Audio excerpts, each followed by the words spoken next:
Sugiono, saya mantan buruh migran dari Malaysia dan usaha saya saat ini adalah ayam petelur. Kenapa saya tertarik ayam petelur? Karena bisa diusahakan pribadi dan tidak terlalu banyak membutuhkan tenaga. Nah, ini untuk pakannya kan ransumnya itu membuat sendiri, jadi perempuan itu mampu melakukan. Kalau misalkan seperti sapi gitu kan mencari rumput harus lelaki yang mencari rumputnya, tetapi kalau ayam petelur ini lebih mudah, sehingga walaupun sebagai ibu rumah tangga ataupun bekerja di lain tempat itu bisa mengusahakan ayam petelur ini untuk usaha sampingan seperti itu. Dan dulu sebetulnya yang di SBMI itu pernah mendapatkan pelatihan untuk pembuatan awetan pakan sapi, tetapi saya tidak tertarik di sapi karena yang saya lihat di sekitar desa saya, juga kecamatan Ngantang ini, kebanyakan orang yang memelihara sapi itu banyak bangkrutnya. Jadi kenapa harus diteruskan kalaupun itu hanya berdampak kepada kerugian.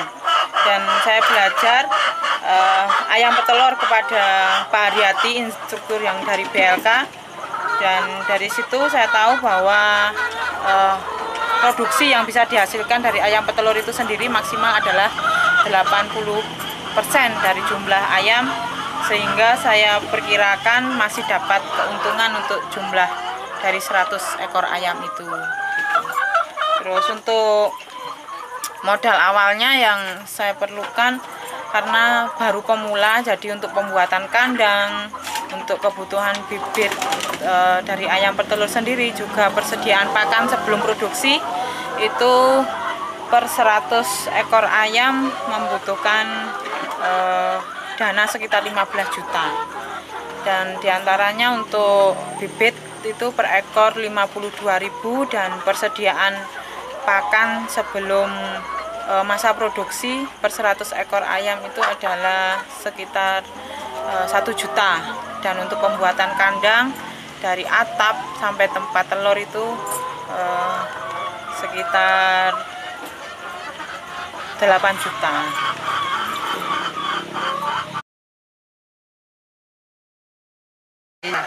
Untuk hambatan dan juga tantangannya yang saya alami, karena ini adalah yang pertama kali saya melakukan percontohan istilahnya ya, untuk ayam petelur yang sistem portal, jadi tidak dibaterai.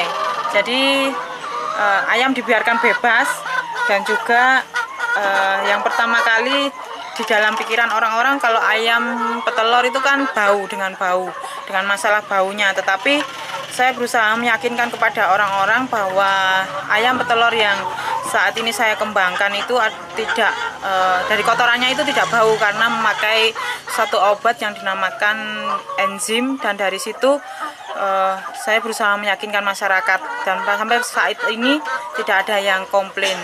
Dan yang lainnya adalah karena ini saya belajarnya secara otodidak, jadi untuk penyakit-penyakit yang ada di ayam itu belajarnya dari permasalahan yang ada. Misalkan saya juga nggak tahu kalau ayam itu sakitnya, resiko dari ayam petelur itu kalau terlalu besar telurnya itu bisa berisiko kematian. Ini juga saya dapatkan ketika saya menghadapi masalah dalam mengembangkan ayam petelur ini.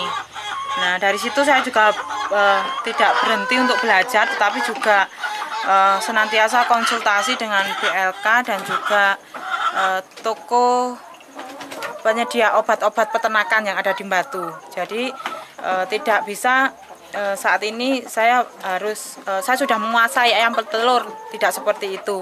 Tetapi saya setiap hari belajar segala sesuatu yang berhubungan dengan kondisi ayam, karena kalau ayam petelur itu sudah mengalami stres, itu untuk pemulihannya cukup lama. Misalkan untuk pencerahan kandang ini, udaranya, terus penerangannya itu ternyata juga perlu pembelajaran. Kalau dikasih kurang gelap, ternyata dia juga perkembangannya tidak baik.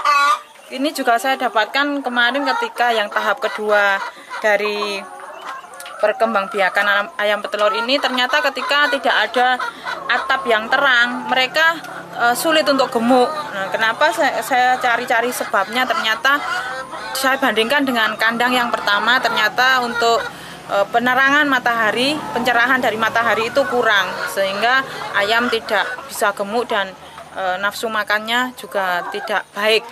Maka dari itu dari pembelajaran yang sudah ada itu saya menjadi optimis bahwa teman-teman itu juga bisa melakukannya. Dan saat ini untuk yang sudah mulai berjalan, ada satu teman di Tulungrejo juga memulai untuk usaha ayam petelur, dan yang satu lagi di Kecamatan Kasembon, Desa Ambaraan, ini juga sudah memulai, bahkan jumlahnya lebih banyak dari yang saya miliki saat ini.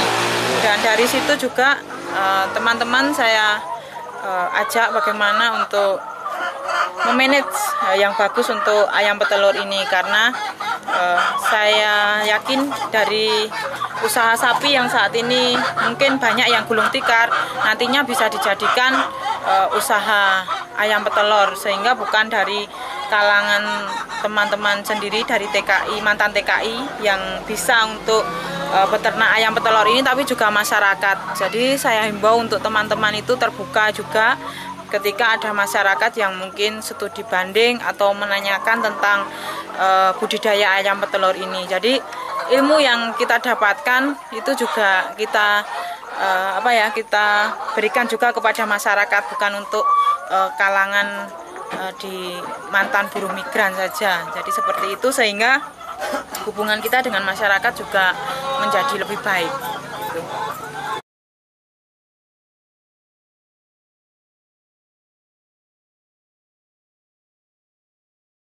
Untuk saat ini penyakit-penyakit yang banyak dialami oleh ayam petelur itu adalah lumpuh. Juga ketika menghadapi musim dingin itu ayam banyak yang lumpuh. Nah, dari situ kita juga bisa belajar ternyata obat untuk menguatkan tulang ayam itu juga ada. Nah, dari situ kita juga tanya kepada dari Dinas Peternakan. Nah, obat untuk penguat tulang ternyata yang berhubungan dengan kalsium itu dicarikan obatnya, terus disebutkan, nanti kita tinggal mencari di toko obatnya. Kita konsultasi dengan BLK Wonojati, juga toko peternakan yang ada di Batu. Dan yang lainnya adalah penyakit itu untuk berak putih dari ayam itu. Ketika mungkin kita lihat dari kotoran ayam itu ada yang berak putih, maka kita juga segera antisipasi. Dan untuk pengobatannya bukan hanya satu ayam, tetapi untuk pengobatannya kita semua kita obati.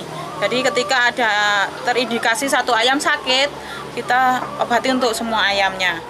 Dan untuk vaksinnya kita berikan 4 bulan sekali, itu vaksin ND Latosa. Jadi untuk pencegahan penyakitnya ada yang melalui suntikan, selain melalui minuman itu ada, dan kita berikan 4 bulan sekali secara bergiliran.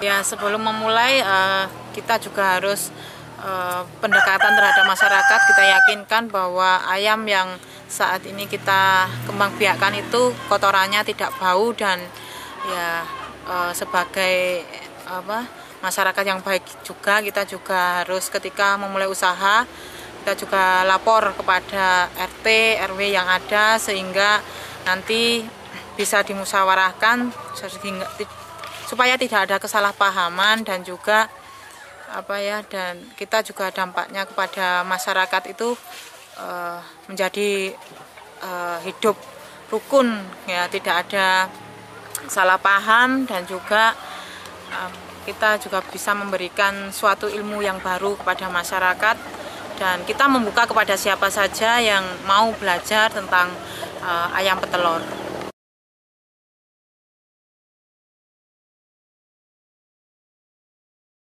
Untuk teman-teman mantan buruh migran atau masyarakat yang ingin memulai untuk budidaya ayam petelur, ya modal dasar yang diperlukan adalah kesabaran juga keuletan ya, karena ayam itu kan mudah stres.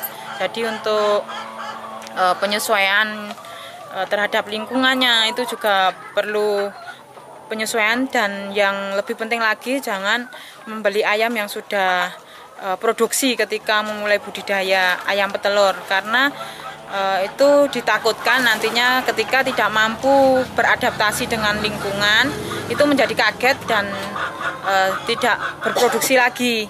Saya sarankan untuk mencari bibit yang umur sekitar 14 minggu, dan ketika kita sudah merawat 1,5 bulan dan pas pada usia 20 minggu ayam itu sudah mulai produksi. Jadi kita dapat dua keuntungan. Yang pertama, ayam sudah beradaptasi dengan lingkungan baru berproduksi, sehingga untuk tingkat stresnya ke depannya lebih rendah. Dan yang kedua, keuntungannya kita tahu masa awal produksinya, sehingga kita tidak tertipu dengan pengepul ayamnya, karena kalau dikhawatirkan kalau membeli ayam yang sudah mulai produksi, kita tidak tahu sudah berapa lama produksinya, nanti kan kerugian ada di pihak kita.